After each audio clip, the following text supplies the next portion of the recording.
Good morning दोस्तों, ISPCS classes में आपका स्वागत है। आज हम लोग देखेंगे 21 अक्टूबर का करंट अफेयर्स, ठीक है, और वो भी मात्र 20 मिनट में पूरे एक्सप्लेनेशन के साथ, जो कि आपके हर एग्ज़ाम, गवर्नमेंट एग्ज़ाम में बहुत ही हेल्पफुल है। ठीक है, तो इस वीडियो को पूरा अंतिम तक देखें और जितने भी आपको करंट अफेयर्स मिलते हैं उनको नोट डाउन करें और कमेंट करें। ठीक है, आंसर्स जो भी क्वेश्चन पूछे जाएँ उसका कमेंट करें। ठीक है, तो चलिए शुरू करते हैं।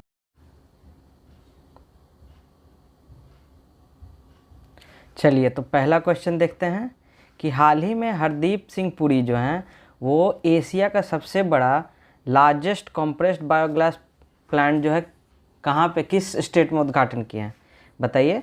इन which city Hardeep Puri inaugurated Asia's largest compressed biogas plant? तो इसका सही आंसर है पंजाब। ठीक है, पंजाब के संगरूर डिस्ट्रिक्ट में ये कंप्रेस्ड बायोगैस प्लांट का उद्घाटन किए हैं। तो यहाँ हम लोग जानते हैं कि कंप्रेस्ड बायोगैस प्लांट जो है वो क्या होता है। तो कंप्रेस्ड बायोगैस प्लांट जो है वो मेनली आपको मीथेन उसमें पाया जाता है। ठीक है, मीथेन 55 से 60% तक मीथेन पाया जाता है और 40 से 45% तक आपको CO2 पाया जाता है। ठीक है, मीथेन कंप्रेस्ड बायोगैस प्लांट में। ठीक है, चलिए आगे देखते हैं।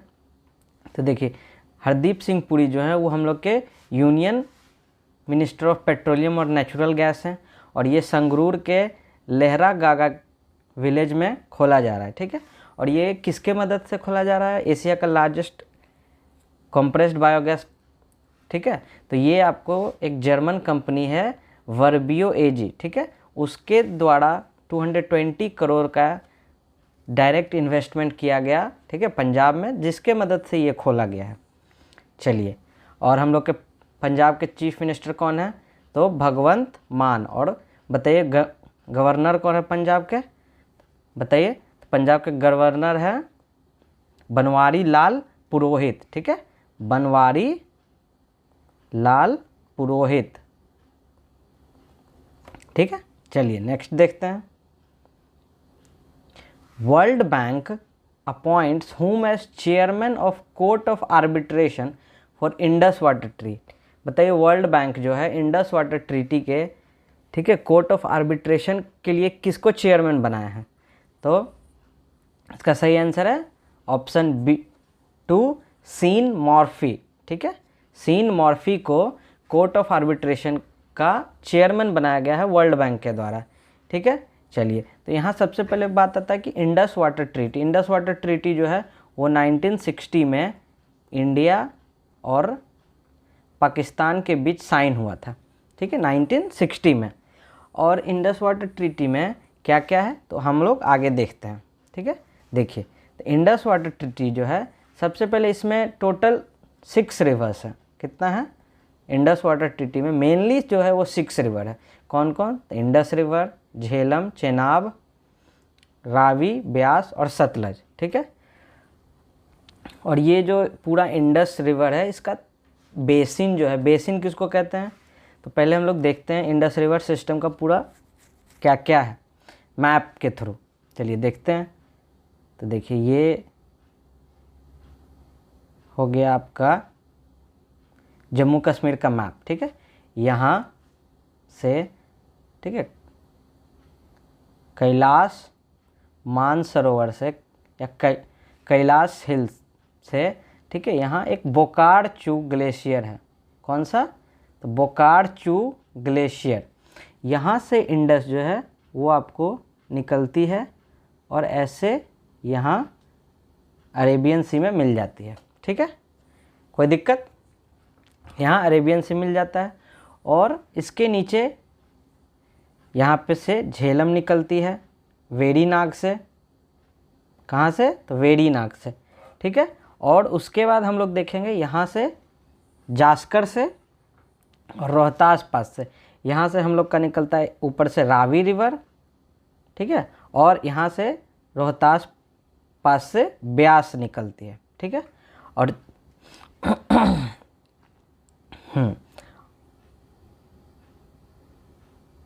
और हम लोग देखेंगे इसके ऊपर से यहाँ से चेनाब निकलती। चेनाब में यहाँ आके वेरीनाग मिल जाता है और रावी और ब्यास जो है वो आपको रावी जो यहाँ चेनाब में जाके मिलता है, और यहाँ से आती है सतलज रिवर जो कि जिसमें ब्यास जाके मिल जाती है, ठीक है। और ये टोटल जो है इसको कहते हैं इंडस रिवर सिस्टम, ठीक है। तो इसी में इंडस रिवर सिस्टम में जो 6 नदी है उसको 2 भाग में बांट दिया गया है, एक ईस्टर्न्स वाटर में और एक वेस्टर्न्स वाटर में, ठीक है। तो ईस्टर्न वाटर में रावी, ब्यास और सतलज पाए जाते हैं, ठीक है। ये नदी है जिसको कि सिर्फ और सिर्फ एक्सक्लूसिव राइट्स मिला गया है इंडिया को यूज़ करने के लिए, मतलब इसका पानी जो है हम लोग खेती के लिए, पानी पीने के लिए, हम लोग हर तरीके से यूज़ इसका पानी को कर सकते हैं, ठीक है। लेकिन जो वेस्टर्न्स रिवर हैं जो कि इंडस, झेलम और चेनाब, जो कि सबसे ऊपर वाले रिवर्स हैं, देखिए इंडस, ठीक है, ये हो गया आपको झेलम, ये चेनाब, ठीक है। इंडस, झेलम और चेनाब जो है ये वेस्टर्न्स रिवर्स हैं, और इसको जो है इसमें हम लोग यूज़ नहीं कर सकते हैं, ठीक है। खेती के लिए यूज़ कर सकते हैं, बट ज़्यादा इसका यूज़ हम लोग जो है खेती के लिए नहीं किया जा सकता है, ठीक है। जैसे देखिए non conservative and agriculture use permitted to India as provided in the treaty, ठीक है। चलिए, और इसमें जो है ये अभी न्यूज़ में क्यों है, क्योंकि मेनली 2 किशनगंगा और Ratle hydro electric power plants जो है इसके लिए बात चल रहा था कि पाकिस्तान कह रहा है कि हम लोग का पानी जो है वो हाइड्रो इलेक्ट्रिसिटी के लिए आप यूज़ नहीं कर सकते हैं इस रिवर का, ये जो हम लोग वेस्टर्न रिवर्स के बारे में बात किए, ठीक है। उसी के लिए ये आर्बिट्रेशन कमेटी बनाया गया है, ठीक है, जिसके कि कोर्ट ऑफ आर्बिट्रेशन बनाया गया है, जिसके कि चेयरमैन सीन मॉर्फी को बनाया गया है, ठीक है। तो इस वर्ल्ड बैंक जो है वो 2 पर्सन्स को अपॉइंट किया है, एक न्यूट्रल एक्सपर्ट होंगे और एक जो चेयर कोर्ट ऑफ आर्बिट्रेशन है, ठीक है। न्यूट्रल एक्सपर्ट जो है वो किसको बनाया गया, तो न्यूट्रल एक्सपर्ट बनाया गया है माइकल लीनो को, ठीक है। माइकल लीनो को न्यूट्रल एक्सपर्ट बनाया गया और सीन मर्फी को chairman of court of arbitration बनाया गया, ठीक है। और इंडस वाटर ट्रीटी बता दिए 1960 में आया था, ठीक है। चलिए आगे देखते हैं। One health joint act, joint plan of action, ये जो है one health joint plan of action ये किस इंस्टीट्यूशन का इनिशिएटिव है, ठीक है, बताइए। WHO है, UNEP है, क्या FAO है, या सभी है, तो इसका सही आंसर है ऑल ऑफ दी अबव, ठीक है। ये जो है one health joint plan of action ये तीनों WHO, UNEP और FAO तीनों के द्वारा शुरू किया गया, ठीक है। इसका मेन जो काम क्या है, मेन किस लिए इसको बनाया गया है, ठीक है। तो जैसे हम लोग देखते हैं कि वन हेल्थ जो है ये in humans, plants, animals, insects सभी के जीवन का जो है वो ख्याल रखना चाहिए, उसके लिए शुरू किया, क्योंकि हम लोग सभी एक दूसरे से इंटरैक्ट करते हैं, एक दूसरे का नेचर वाइज इकोसिस्टम में हम लोग मदद करते हैं, जिसके लिए ये प्लान बनाया गया है कि उन लोगों का भी जीवन जो है वो बहुत ही महत्वपूर्ण है, ठीक है। चलिए, तो इसी के लिए बनाया गया। देखिए, sustainable balance and optimization of the health of people, animal, plants and ecosystem are the goals of comprehensive unified approach one health, ठीक है। ये पूरे को सब लोग हम लोग कहते हैं एक स्वास्थ्य, ठीक है। चलिए नेक्स्ट देखते हैं। Who has been elected as the new Congress president, बताइए इंडियन नेशनल कांग्रेस के प्रेसिडेंट नए कौन घोषित हुए हैं, किन्हें बनाया गया है, तो इसका सही आंसर है ऑप्शन 2 मल्लिकार्जुन खड़गे को, ठीक है। तो मल्लिकार्जुन खड़गे जो हैं वो शशि थरूर को हरा के नए प्रेसिडेंट बने, ठीक है। और ये जो हैं ये कहाँ के हैं, तो ये कर्नाटका के हैं, ठीक है। और ये जो हैं 24 साल बाद, 24 ईयर्स के बाद, ठीक है, फर्स्ट नन गांधी कांग्रेस के प्रेसिडेंट हैं, ठीक है। मीन्स वैसे पर्सन जो कि गांधी परिवार से बिलोंग नहीं करते हैं, 24 साल बाद इंडियन नेशनल कांग्रेस के कोई प्रेसिडेंट बना है जो कि गांधी परिवार से बिलोंग नहीं करता है, ठीक है। और ये पहले प्रेसिडेंट हैं, ठीक है, जो कि शेड्यूल्ड कास्ट से बिलोंग करते हैं। इससे पहले कोई भी इंडियन नेशनल कांग्रेस का प्रेसिडेंट नहीं हुआ जो कि शेड्यूल्ड कास्ट से बिलोंग करता था। आश्चर्यचकित बात है, ठीक है। देखिए, और ये हराया किसको, शशि थरूर को, ठीक है। चलिए नेक्स्ट देखते हैं, who became an interim CEO of Paytm payment banks. बताइए, तो पेटीएम पेमेंट बैंक के जो इंटरिम CEO बनाए गए हैं उनको बनाया गया है ऑप्शन 1 दीपेंद्र सिंह राठौर को। ठीक है, चलिए नेक्स्ट क्वेश्चन देखते हैं, विच इंस्टीट्यूशन पार्टनर्स, ठीक है, with Assam government to power digital learning.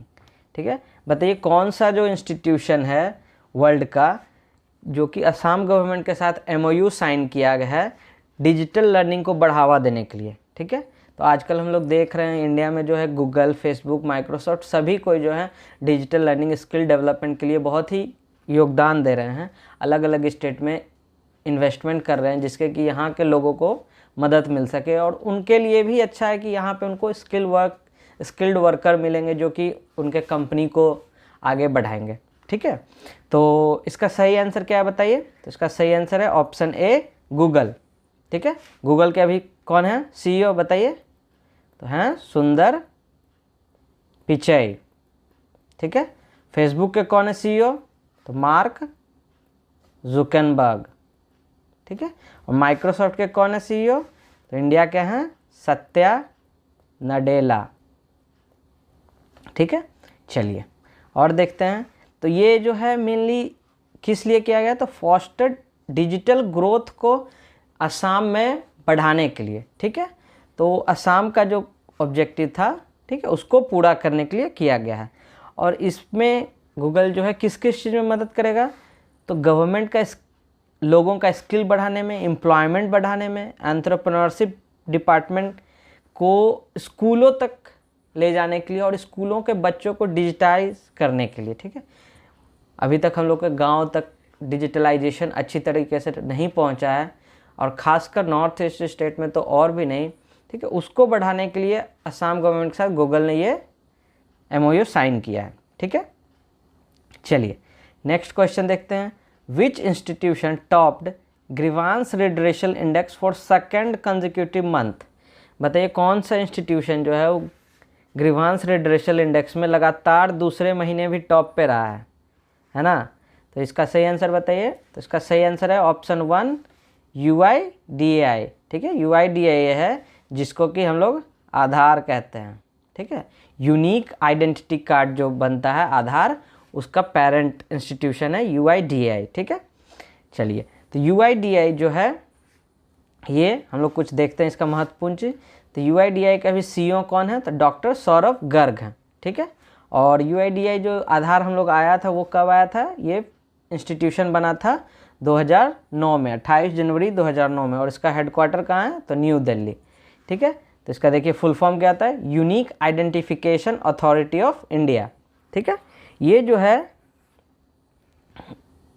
Top किया है पब्लिक रिपोर्ट में, किसमें, तो ग्रीवांस रिड्रेशल इंडेक्स में, जो कि पब्लिश किसके द्वारा किया जाता है, तो department of administrative reforms and public grievances DAPARG के द्वारा ये ग्रीवांस रिड्रेशल इंडेक्स लॉन्च किया गया है या रिलीज़ किया गया है।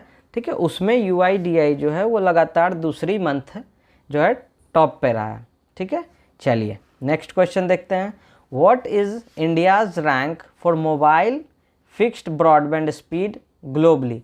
ठीक है, इंडिया का रैंक बताइए कि क्या रहा है मोबाइल और फिक्स्ड ब्रॉडबैंड के दुनिया भर में स्पीड के मामले में।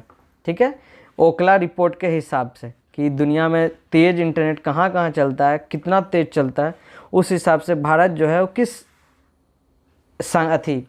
किस नंबर पर रहा है। तो बताइए इसका सही आंसर क्या होगा, तो इसका सही आंसर है बताइए, तो इसका सही आंसर है ऑप्शन 2 118। ठीक है, चलिए ये जो है हम लोग देखते हैं इसमें 3 स्पॉट जो है इंडिया जो है ड्रॉप हो गया है। ठीक है, तो 100 पहले था 115 और अब आ गया 118 पे। ठीक है, चलिए नेक्स्ट देखते हैं। हाँ, तो वो 9th number, world statistics day जो है 2022 का कब मनाया गया बताइए। वर्ल्ड स्टैटिस्टिक्स डे जो है कब मनाया जाता है, तो ये मनाया जाता है 20 अक्टूबर को। ठीक है, option 1 is the right answer. ठीक है, तो हम लोग देखते हैं तो वर्ल्ड स्टैटिस्टिक्स डे का जो इस बार का थीम क्या था, तो डेटा फॉर सस्टेनेबल डेवलपमेंट। क्या था थीम, तो डेटा फॉर सस्टेनेबल डेवलपमेंट। ठीक है, चलिए नेक्स्ट क्वेश्चन देखते हैं कि वर्ल्ड ऑस्टियोपोरोसिस डे, ठीक है, वर्ल्ड ऑस्टियोपोरोसिस डे जो है 2022 का, ये कब मनाया गया, तो इसका सही आंसर है, इसका भी सही है ऑप्शन 1, 20 अक्टूबर को ही मनाया जाता है। ठीक है, अब हम लोग देखते हैं ऑस्टियोपोरोसिस जो है वो क्या होता है। तो सबसे पहले ऑस्टियोपोरोसिस जो होता है वो जब हड्डी जो है हम लोग का कमज़ोर हो जाता है, तो वो ब्रिटल नेचर का जब हो जाता है, ठीक है, बीमारी के कारण। ठीक है, ब्रिटल मतलब बीच बीच में आपका कहीं से टूट जाएगा, कमज़ोर हो जाएगा, वीक हो जाएगा। ठीक है, जिस कारण से हम लोग का ये बीमारी होता है उसको ऑस्टियोपोरोसिस कहते हैं। और ये किसके कमी से होता है, तो ये विटामिन डी के कमी से होता है। ठीक है, और यहाँ एक और की चीज़ हम लोग देखते हैं विटामिन से रिलेटेड, कि विटामिन जो होता है, विटामिन बी एंड सी जो होता है वो वाटर सॉल्युबल होता है, और ए, ठीक है, डी, ई और के जो होता है वो फैट सॉल्युबल होता है। ये याद रखेंगे। ठीक है, विटामिन B1 से बेरी होता है। ठीक है, विटामिन सी से स्कर्वी होता है, विटामिन डी से और एक क्या होता है, तो रिकेट्स होता है। ठीक है, चलिए विटामिन और आगे देखते हैं। तो इस बार का वर्ल्ड ऑस्टियोपोरोसिस डे का थीम क्या था, तो step up for bone health. ठीक है, और इसके लिए हम लोग क्या पी सकते हैं, जिसमें ज़्यादातर वैसा फूड जिसमें कि हम लोग को कैल्शियम ज़्यादा मिले, जैसे कि मिल्क, ठीक है, जैसे कि एग्स हो गया वगैरह वगैरह। चलिए, तो ये लास्ट क्वेश्चन था, आगे देखते हैं। ठीक है, हम लोग देखेंगे इम्पॉर्टेंट डेज इस अक्टूबर मंथ का। ठीक है, जो जो इम्पॉर्टेंट डेज रहा है वो सारे को हम लोग आज देखेंगे अभी जस्ट। तो चलिए शुरू करते हैं। तो 3 अक्टूबर को क्या मनाया गया, तो 3 अक्टूबर को मनाया गया वर्ल्ड हैबिटेट डे। कौन सा दिन, तो वर्ल्ड हैबिटेट डे मनाया गया 3 अक्टूबर को। ठीक है, 5 अक्टूबर को क्या मनाया गया, तो वर्ल्ड टीचर्स डे। क्या मनाया गया 5 अक्टूबर को, तो वर्ल्ड टीचर्स डे। और इंडिया में कब मनाया जाता है world teachers day, sorry India teacher national teachers day, तो यहाँ मनाया जाता है 5 सितंबर को। ठीक है, 9 अक्टूबर को क्या मनाया गया, तो 9 अक्टूबर को मनाया गया वर्ल्ड पोस्ट डे। कौन सा दिन, तो world post day. World post day कब मनाया गया, तो 9 अक्टूबर को। 10 अक्टूबर को क्या मनाया गया, तो वर्ल्ड मेंटल हेल्थ डे। ठीक है, वर्ल्ड मेंटल हेल्थ डे। ठीक है, चलिए वर्ल्ड मेंटल हेल्थ डे 10 अक्टूबर। फिर 11 अक्टूबर को क्या मनाया गया, तो इंटरनेशनल गर्ल चाइल्ड डे। ठीक है, इंटरनेशनल गर्ल चाइल्ड डे मनाया गया। ठीक है, 12 अक्टूबर को देखते हैं, तो वर्ल्ड आर्थराइटिस डिसीज। ठीक है, वर्ल्ड आर्थराइटिस डे मनाया गया। वर्ल्ड आर्थराइटिस डे 12 अक्टूबर को मनाया गया। ठीक है, 13 अक्टूबर को हम लोग देखते हैं क्या मनाया गया, तो 13 अक्टूबर को मनाया गया वर्ल्ड साइट डे। ठीक है, वर्ल्ड साइट डे। ठीक है, 2 अक्टूबर को क्या मनाया गया, तो नॉन वायलेंस डे। ठीक है, चलिए 1 अक्टूबर को क्या मनाया गया, तो वर्ल्ड वेजिटेरियन डे। ठीक है, तो आज हम लोग देखे हैं 21 अक्टूबर का पूरा करंट अफेयर। ठीक है, मात्र कम समय में। ठीक है, अगर ये आपको वीडियो पसंद आया हो तो प्लीज़ चैनल को शेयर और सब्सक्राइब जरूर करें और अपने एक दोस्त को ज़रूर ही भेजें। ठीक है, चलिए धन्यवाद।